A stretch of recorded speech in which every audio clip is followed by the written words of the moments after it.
In this video, I want to show you in action how you can delay part of your Livewire component to be loaded.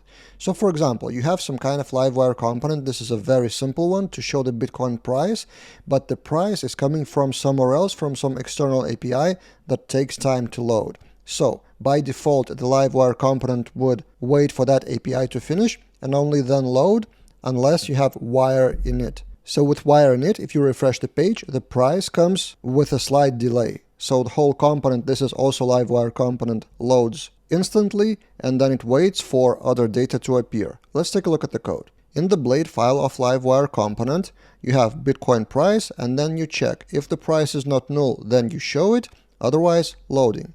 And this is all wrapped by wire init function load price. In the Livewire component, we have price as null by default, so we render the component with price not set initially, but then there's a load price method, and I intentionally have put sleep1 for 1 second. Let's actually move that to 3, and then I call the external API of CoinDesk to query the current price of Bitcoin.